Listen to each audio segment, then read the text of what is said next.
graduate college, you saved your refund check. What happened? What happened after that?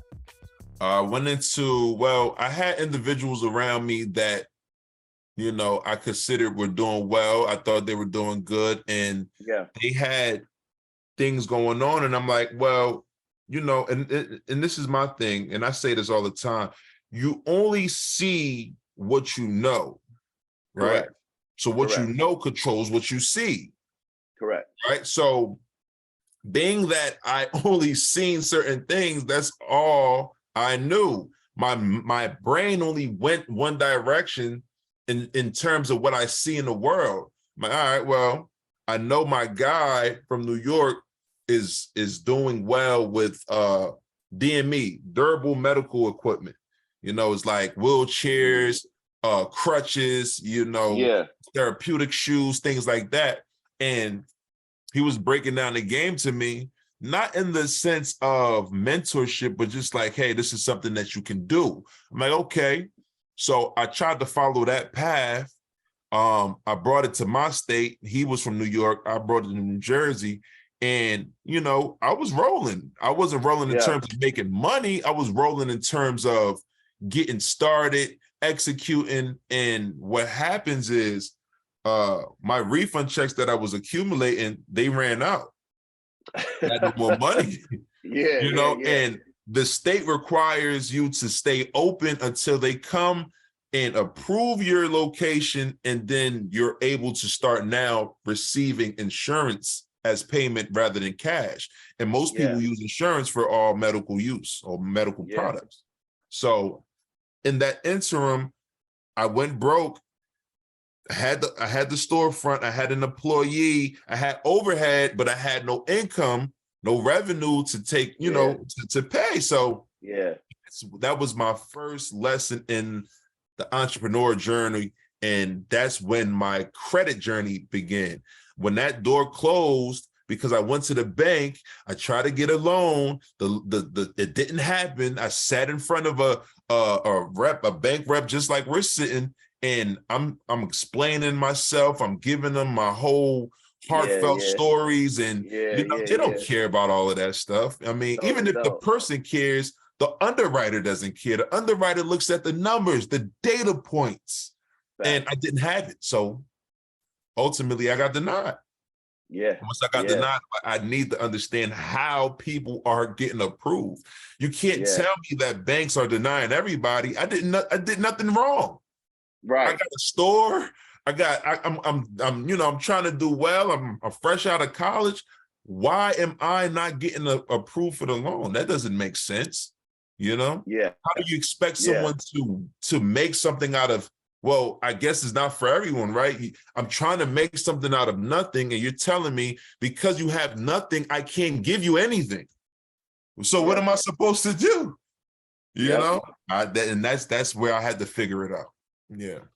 So at that point, so you get rejected for the loan, and let's see here. So you get rejected for the loan, and now you're getting ready to move to another. You're transitioning again.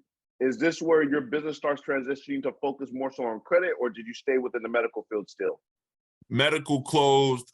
I moved in with mom. I had a son. We moved in with mom. We was just under her roof, just trying to figure it out, man, doing odd jobs, whatever, just to get some kind of income coming in, just so I could help pay for the rent and stuff like that, for the space that we were in, But that's when the credit journey began. Yes, I started getting all the books, Credit for Dummies, anything I could see online, I'm just researching anything that had to do with money and credit.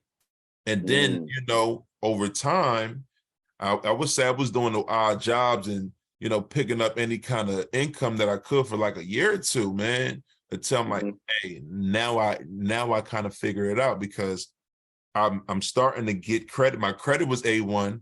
I even went into the repair side of things through my journey, because I started trying to figure out, all right, well, I'm seeing credit reports. Some are better than others. Why are they better than others? Those are the details I'm reading about.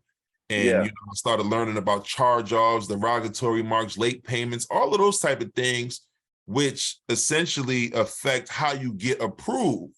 So my Correct. denial led me to start understanding what they're looking for, what rules are the banks playing by. So now I could play by those rules. If I have your playbook, when we go head to head, I'm already one step ahead of you. So Yeah. that's what I started doing. And, you know, I fixed my mom's credit myself. I built her credit myself. I did There myself. you I go. started doing everybody around me before I took off and started feeling comfortable enough to, you know, tell anybody else outside of the family that was for free that, hey, I can do something for you. Yeah. Yeah, yeah, yeah. And so now we fast forward time. You're Mm-hmm. at a point where, for those who didn't see the post, Prada put up a post where he has his 7 streams of income, right? Or if not more. Yeah. And it was a credit business. It was Airbnb. Can you go through them real quick? Yeah. It's like I wear many hats, man, but my Yeah, favorite obviously is credit related topics. So we have yeah. credit repair company, we have a funding company, which basically we just broker, you know, loans, lines of credit, get entrepreneurs and 9-to-5 workers as well, capital to invest in different businesses. Okay, so it's credit repair funding. We have Airbnb or corporate housing. We do real estate fix and flips. We invest in stocks. You know, we do trucking. We can't forget about trucking. And this is all passive at this point, majority of it, unless I'm Hmm. consulting or, you know, things like that is mostly passive. So we got trucking. What else are we into? I know I'm probably missing one or two, but you know, Yeah, yeah. those are my Well, no, favorite. it's all good. And so at this point, what is your financial pinnacle like? What is the because see, and the reason why I'm saying this is because rough background from Jersey. You're the Yeah. youngest of 6. You go to school. Your business fails, but now, what does that financial success look like to you? To answer that, the best way to answer that is in stages. The first thing for me is to become financially free. Yeah, And financially free is just one, finding out how much my bills are every month and replacing that from having to get earned income to make that quota every month. So if yeah. I know all my bills are $10,000 a month, then I need to have some type of passive income to support that every month. That's my, you know, mortgage, car note, food, you know, children, whatever they got going on. That's minimally what I need to bring in to be financially free.